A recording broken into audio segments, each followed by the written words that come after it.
ইসলাম একটি শান্তির ধর্ম।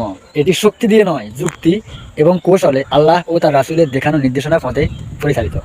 ছেলেটির কথাই তা প্রমাণিত। ভাই ওইখানে কি হইতেছে? বলতে পারলাম না তো ভাই, কি হয়েছে এখানে? আরে ভাই আর বলবেন না, এই লোক আসছে আইসা আমাদেরকে 4টা প্রশ্ন করছে।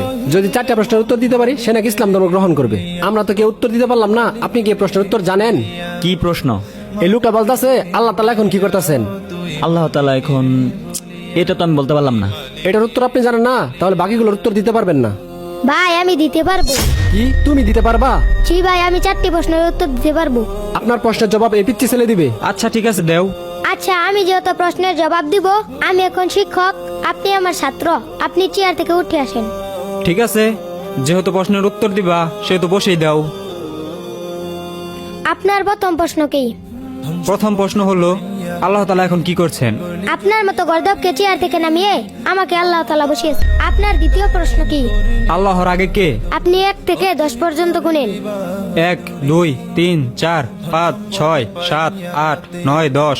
আবার 10 থেকে নিচ দিকে গুনে আসেন।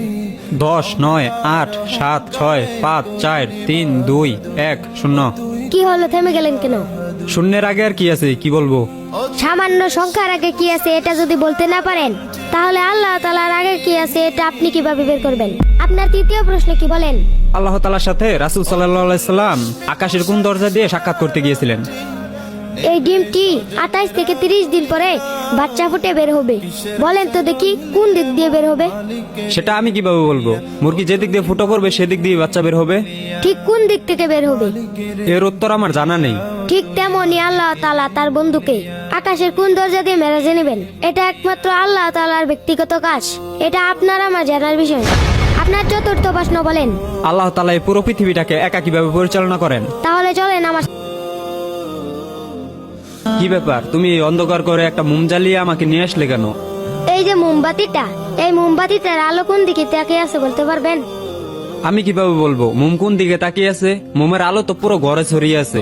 আল্লাহ তাআলা তার নূর আর রহমত দিয়ে ঠিক এভাবেই পুরো পৃথিবীটাকে ঘিরে রেখেছে। আল্লাহ তাআলা এভাবেই পুরো পৃথিবীটাকে একাই পরিচালনা করেন। আশা করি আপনি আপনার প্রশ্নগুলোর উত্তর পেয়ে গেছেন।